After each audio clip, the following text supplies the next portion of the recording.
I was talking to a friend of mine yesterday at a concert, and he's a Christian person, and he's not a preachy Christian person, or he doesn't even really go to church, but he has a personal relationship in God. And then he told me he never tells people that he believes in God because he doesn't want people to think that he's like a Trump supporter or a person that's toxic and promotes divisiveness and hatred and stuff. And so I was thinking to myself, I was like, that's kind of messed up. It's like a twofold thing that's going on, like in America, how, like, it's, being American was a proud thing. And being from this country, if you're born in this country, we were looked upon as being privileged, even though we know this country's not perfect. Most people around the world saw us as being privileged because we had just happened to be born in this country. We didn't do anything on our own merit. We just was born here and we were privileged. But that's pretty much diminished now with the current administration. And people look at us like now it's a bad thing to be born in this country. And it's weird how like a political party could do that, but it's the same thing with religion and Christianity and people who follow Jesus, that now it's looked upon as being a bad thing. It used to be looked upon as, it wasn't looked upon as a good thing, but it was people who were just aware that they were Christian people, they were good people. And then there was a lot of people who weren't Christian that were bad, that did bad things in history, and people were aware of that. But people were also aware of people having these amazing testimonies and these amazing conversion stories, and how they went from being in this dark pit of a world to like following Jesus and like embracing this light and being transformed and cultivating beauty and love. But now that's even gone.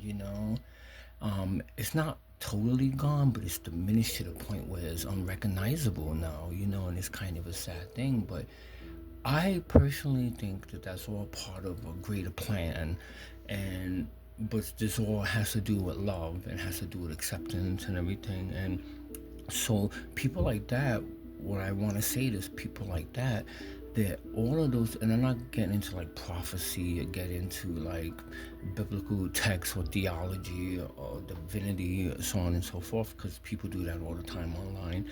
But the point I'm trying to make is that how can you not believe in God when what's going on in the world? What's going on in the world is a reflection of what's going on inside of us and what's going on in the spiritual world. And I'm not trying to use biblical or Christian jargon or technology, or not technology, but terminology and everything. But if you think about it, it's things that are very super logical and things that are very easy to understand are most likely the truth. Things that are very complicated and things that take a long time to grasp or understand, or exercise critical thinking towards a certain subject, is almost going to be wrong because it's too complex in scope to be right. That's what I think. So the simple thing is there's so much evil in the world. There's so much evil in politics right now. So they got to be good. If there's so much of the bad, there gotta be so much of the good. But the thing is it's being overshadowed by the bad. I mean, so how can people, like, I was hanging out with my friend and I mentioned, sometimes I joke around and I go, oh, if I get something free or something, I go, oh, this is from Jesus. And then my friend's like, why do you say that all the time? Why do you mean, this is another friend, but she's like, why do you say that? Why you mean it? She's an atheist, and she kind of has a hatred for God and stuff. And I don't know what happened to her growing up, but there's always something going in a person's childhood that makes them not like Jesus or not like God. And yeah, and people argue the point, oh, well, it takes away our freedom, it takes away a woman's right to choose, it takes away the rights of transgenders. And that there are Christians that believe in that, but the majority of the Christians that I run into, they're very liberal. They do not think in those terms. They do not think about controlling someone and making a person choose what they want. I mean, that's just a very, very small group.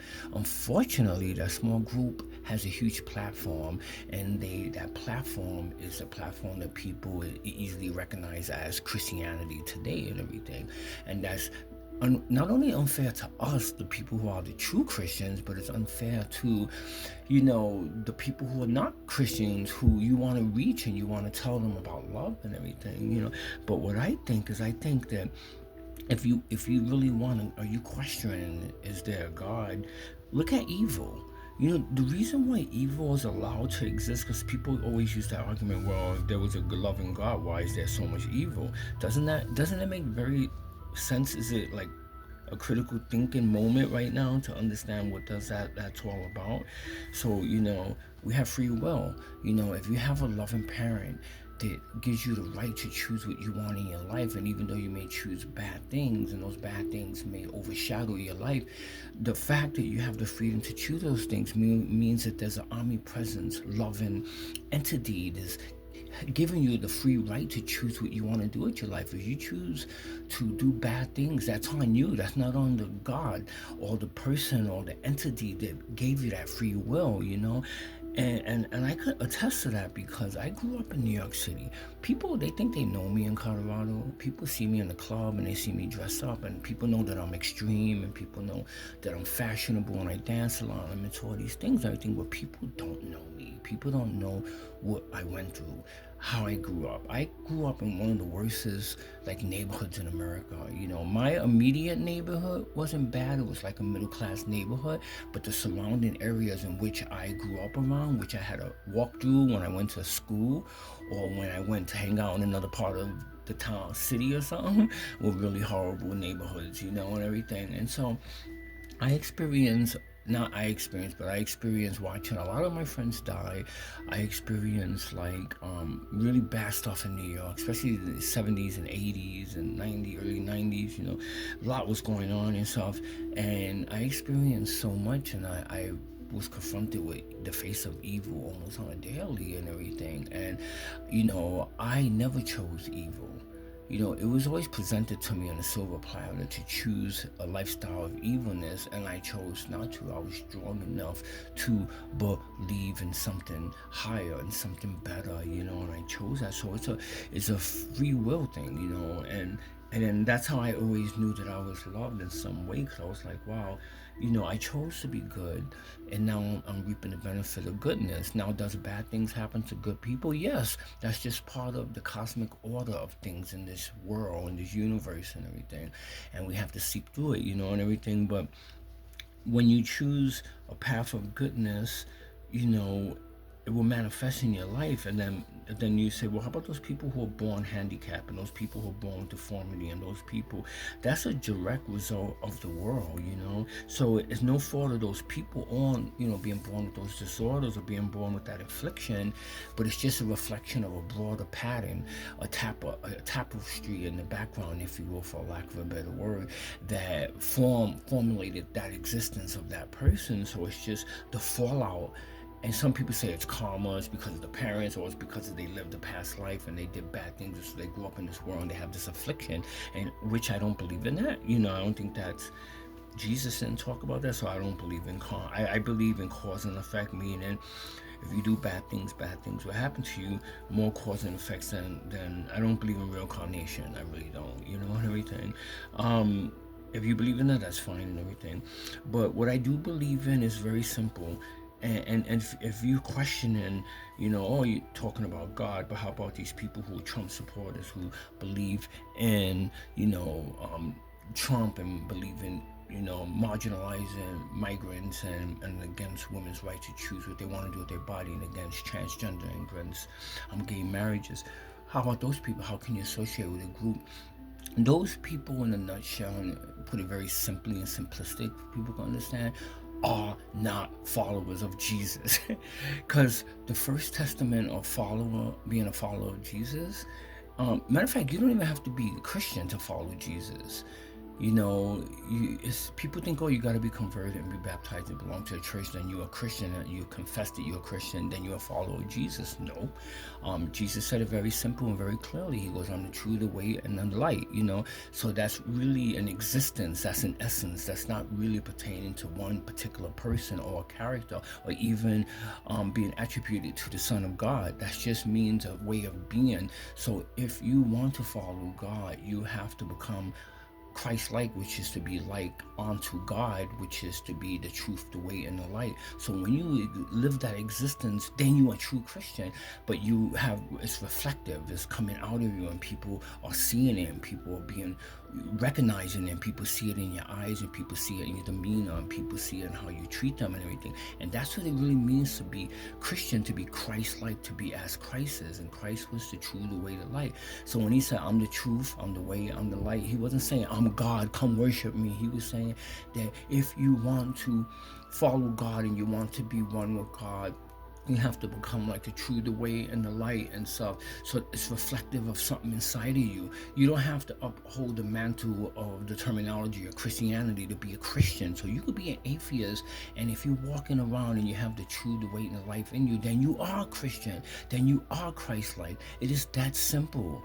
It's not hard to understand. It's not a complicated concept. It's a very easy thing to grasp and stuff. And also, Jesus talked about children. He said, you have to come like these little children in order to enter the kingdom of heaven. And that's another terminology people just misleading, and people don't get what he meant by saying that. But what he was saying you have to become innocent. Like your outlook has to become innocent. So what is that? So when you're an adult and you're tarnished by the evils of the world, and you see how bad, and you went through stuff with your parents, you went through stuff in relationship, you went with stuff with the educational system, the religious institutions negative to you, you went through all this stuff, but you're able to be centered and focused on the innocence of things. That means you look at people with the purity of your heart, and you see people as good, even though they may be in the surface bad people. You don't judge them, you see them as good people.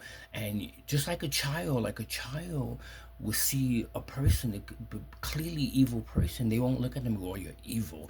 That happens when you become an adult. That happens when you start exercising critical thinking and grow into womanhood or manhood or adulthood. And then you start to be judgmental, and you become divisive, and then you start to choose and pick what is good and what is bad.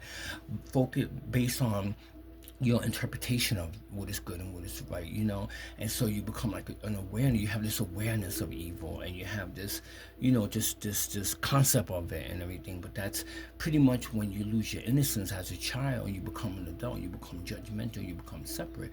There's a beautiful part of the Bible when Jesus said, God reigns on the good and the bad, something like that. Like, don't judge right for wrong. Don't say a person's evil and a person's good, because the sun shines on the good and the just, the bad and the just, or whatever.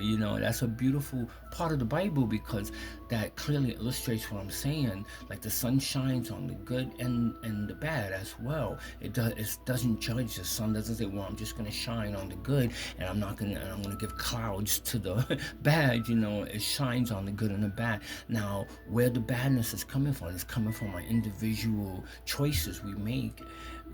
Pick. Then you can argue the point, well, how about people that went through shit, and they were innocent children, and they went through all this stuff with their parents treated them like crap and being abused and everything. They were innocent. They went, and like I said, that's the fallout of a sinful world. That's the fallout of a world that's majority against the love of God, but embraces darkness.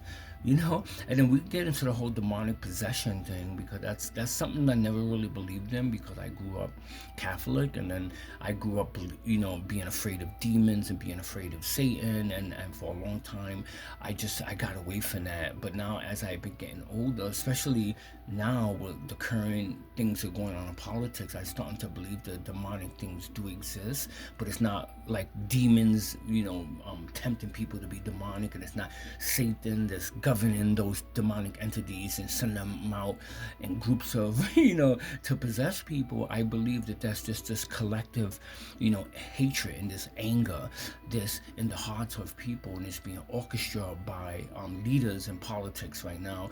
And those people are bringing people away from like the light of God to like this demonic way of thinking.